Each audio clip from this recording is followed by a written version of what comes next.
BFM Business, la librairie de l'écho. Emmanuel Le Chiffre. Bienvenue dans la librairie de l'écho, l'émission de BFM Business qui veut vous donner envie de lire des livres d'économie. Alors évidemment, pas d'émission sur les livres sans auteur. Nous leur consacrerons la première partie de notre émission. Puis nous retrouverons nos critiques attitrés, Jean-Marc Daniel, Christian Chavagneux, qui vous livreront leur coup de cœur et leur coup de gueule. Et puis aujourd'hui, ni Benaouda Abdelhaim, ni Stéphanie Colo ne sont là. Et c'est donc notre ami Gilles Raveau, le professeur d'économie Gilles Raveau, qui vous livrera à la fois son livre d'avant et son livre d'ailleurs. Mais tout de suite, on démarre avec nos auteurs.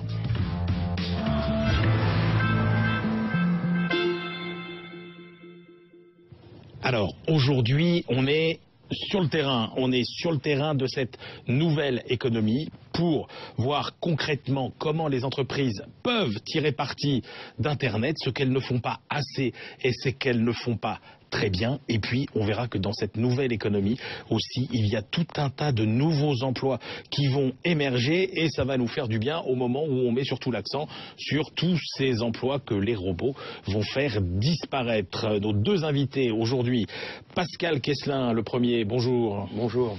Pascal, vous êtes le fondateur de sefaireaider.com et vous co-signez avec Denis Chalumeau, qui est le fondateur de Promo Vacances et de seloger.com, Réussir grâce au net, aux éditions Michel de Maulle. On démarre avec vous, Pascal Kesselin. Vous dites clairement aujourd'hui, Internet, c'est incontournable. Vous avez une statistique qui est effrayante. Plus de 80% des entreprises qui ont fait faillite l'an dernier n'étaient pas sur Internet. Eh oui, Internet, un nouveau média. Donc tout le monde a son smartphone dans la poche, Internet sur les bureaux, sur les tablettes, un peu partout à la maison, voire les téléconnectés. On utilise Internet pour tout. L'immédiateté, la réponse automatique. Donc oui, et aujourd'hui, pour les professionnels, c'est indispensable de passer par Internet. Alors clairement, c'est indispensable, sauf que l'adaptation est compliquée et vous dites, dans un premier temps, la fracture va s'élargir entre les entreprises qui sont sur Internet et celles qui n'y sont pas.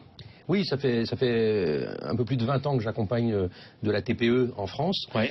Donc TPE qui maille l'entrepreneuriat français, hein, c'est le plus grand nombre d'entreprises en France, donc qui ne sont pas aguerries à ces nouvelles technologies, à cet usage. Donc d'ailleurs on fait avec sefaireaider.com, on fait un sondage tous les ans auprès des professionnels de services notamment, où on leur demande justement comment ils gèrent cette relation à la numérisation et au digital. La réponse est aussi flagrante, vous allez voir.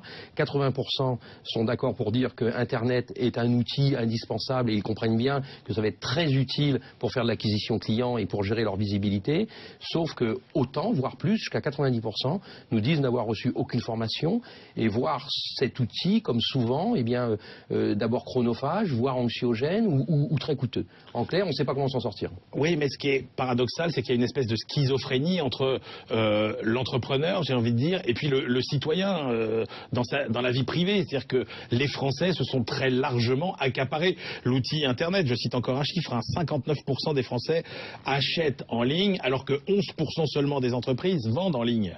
Vous avez tout à fait raison, c'est la différence entre le professionnel qui a besoin de cette visibilité et de traquer de l'acquisition client et l'usage de l'internaute lambda que nous sommes tous. Donc on sait tous s'en servir pour ses achats, pour trouver quelqu'un, un service, un restaurant ou autre chose, peu importe. Hein. Sauf que le professionnel, chef d'entreprise, profession libérale, à la tête de cette TPE, ne sait pas comment faire pour ressortir sur les moteurs de recherche. Je ne veux pas citer le plus gros, dont nous sommes tous dépendants, mais comment je vais faire pour ressortir en tête de liste sur ces moteurs de recherche et réussir du coup à être visible et avoir cette attractivité. Alors, on a quand même un vrai problème avec ces petites entreprises. Il y en a quasiment la moitié qui n'ont pas de site. Et quand on regarde les statistiques françaises par rapport aux autres pays européens, on voit que nos PME, elles sont en retard par rapport aux entreprises étrangères. Comme elles sont en retard sur l'équipement informatique en général, comment vous expliquez que nos entrepreneurs français soient moins à la page que leurs voisins européens? C'est culturel, c'est financier, c'est la formation, c'est quoi? C'est beaucoup la formation, beaucoup la connaissance.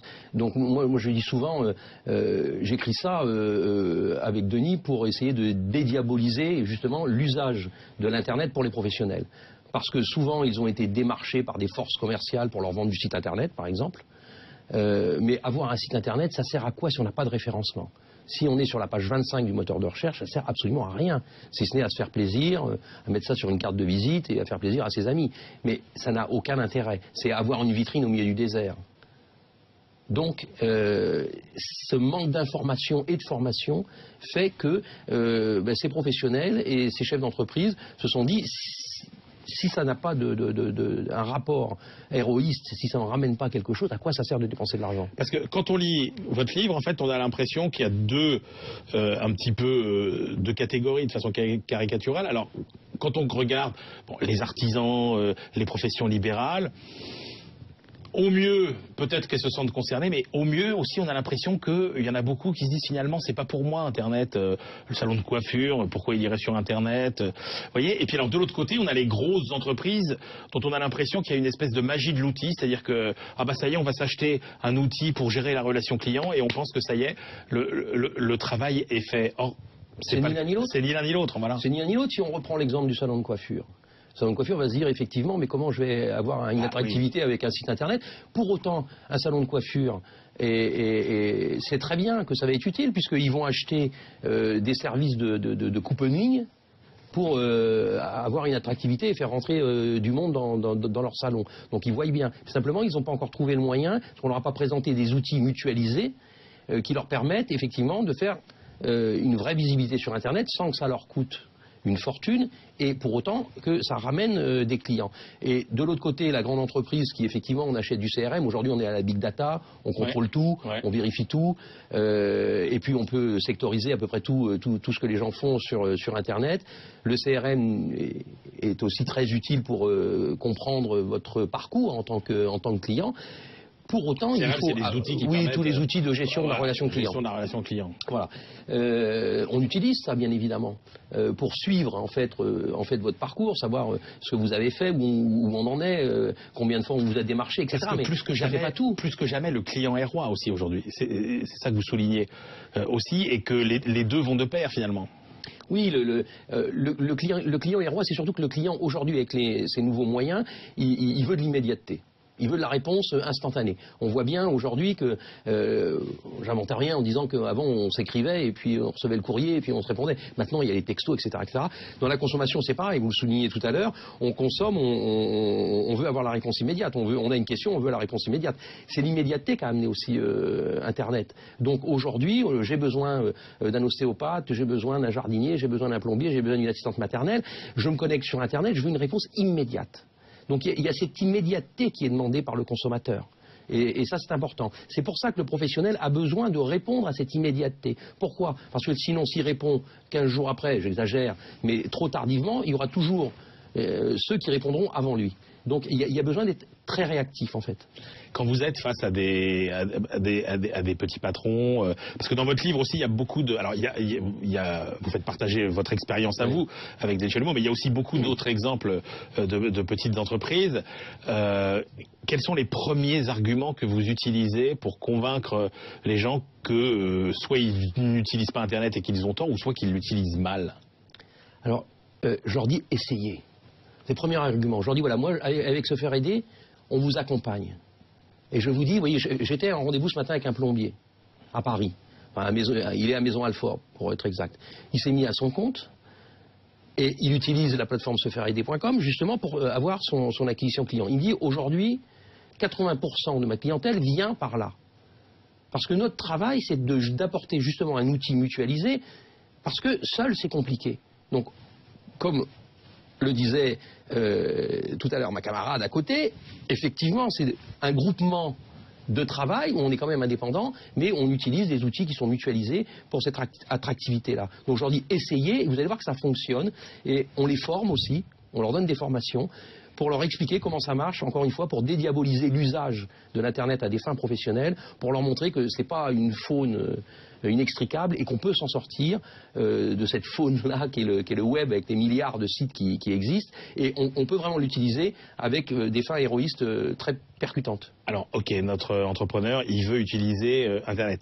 Quelles sont les erreurs qui sont les plus fréquemment commises? J'ai envie de dire, quels sont les pièges dans lesquels, quand on commence à utiliser Internet, quand on est un petit patron, quels sont les pièges dans lesquels on tombe le plus souvent? Je pense que c'est acheter des prestations qui ne sont pas adaptées. Acheter un site Internet sans référencement, c'est acheter une voiture sans volant. Ça ne sert à rien. On ne peut pas l'utiliser, c'est un véhicule qui ne roulera pas. Sans référencement, c'est-à-dire? Le référencement, c'est votre référencement sur les moteurs de recherche. Ouais. Parce que si vous disiez, c'est-à-dire si vous arrivez sur la 12e page... ça ne sert strictement à rien.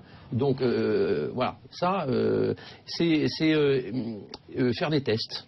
Aujourd'hui, on peut utiliser les réseaux sociaux, on peut l'utiliser finement, on peut aller choisir sa cible géographique au niveau des personnes, des hommes, des femmes, de tel âge, de telle catégorie socio-professionnelle. On peut faire des tests, donc c'est de tester. Ne pas faire de grandes campagnes non plus tout de suite sans tester. Il faut tester tous ces leviers.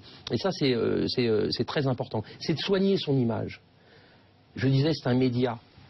C'est pas un monde à part, Internet, c'est un média. Il faut soigner son image, c'est une vitrine que nous faisons, et cette vitrine, il faut savoir justement la faire belle. Il faut donner envie aux internautes de nous contacter, de rentrer dans cette vitrine-là. Qu'on soit dans le service ou dans l'e-commerce, c'est pareil. Sauf que derrière la vitrine, il y a la boutique. Il y a la boutique. Et dans la boutique, il faut que ça suive. Et là, vous vous retrouvez quand même, parce que, dans les PME, TPE, vous avez 5, 10, 15 personnes. Le problème, c'est que derrière, il faut que les habitudes de travail changent aussi. Oui, voire même une personne. Donc les habitudes de travail, bien sûr, qu'elles changent. Mais encore une fois, c'est un média. C'est pas parce que je vais être sur Internet, aujourd'hui j'ai une PME, que je vais avoir un travail qui va quadrupler, quintupler. On n'est pas forcément dans l'hypercroissance, mais on est en attendant, au moins à minima, dans le maintien d'un flux de croissance habituelle, qui est nécessaire à la survie et à la pérennité de l'entreprise. Donc l'habitude, elle vient surtout à utiliser les outils.